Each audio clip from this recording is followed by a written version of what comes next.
Hey everyone! Welcome back to our Kitchen Faucet channel, where we explore the latest and greatest for troubleshooting and improving your home kitchen. Today we are going to talk about something that may seem simple, but can actually be quite difficult: kitchen sink plumbing code. It is a task that many people take on themselves, and while this is certainly possible, there are some common mistakes that can make the process much more frustrating than it needs. Before we dive in, don't forget to hit that subscribe button and ring the notification bell. Stay updated with all our latest home improvement tips. Let's start.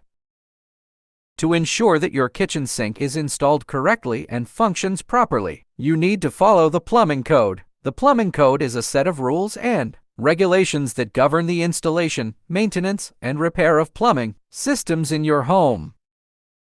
Here are some key aspects typically covered by plumbing codes.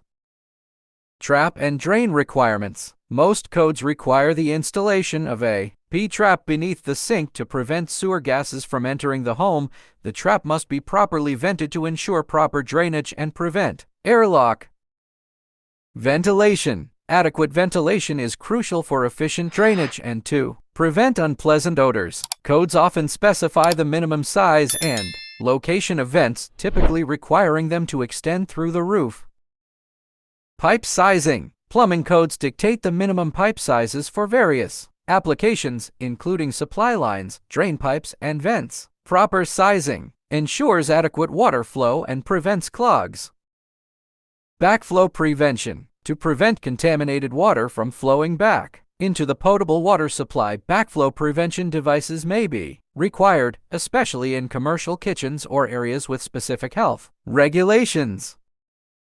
Material requirements. Codes often specify the type of materials that can be used for plumbing installations. Common materials include PVC, SPVC, copper, and PEX. These materials must meet certain standards to ensure durability and safety.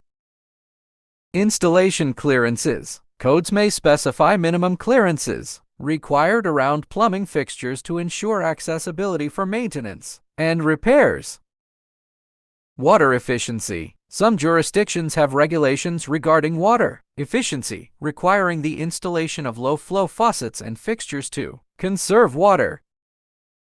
Accessibility. Accessibility standards may apply, especially in commercial kitchens or in buildings subject to ADA Americans with Disabilities Act regulations. This could include requirements for sink height, knee space under the sink, and lever-operated faucets.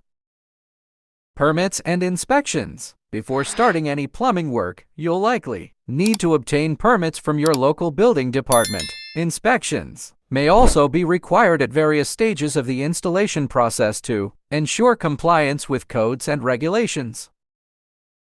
Professional installation. In many cases, plumbing work must be performed by licensed professionals to ensure compliance with codes and to maintain the validity of warranties and insurance coverage. Always consult with local authorities or a qualified plumber to ensure that your kitchen sink plumbing meets all applicable codes and regulations in your area. Non-compliance can result in fines, project delays, or even safety hazards. Well, that's a wrap for today's tutorial on a kitchen sink plumbing code. Remember, maintaining your faucet not only improves the water quality but also extends the life of your plumbing fixtures. If you enjoyed this video and found it helpful, give it a thumbs up, subscribe, and share it with your friends for more DIY tips and tricks.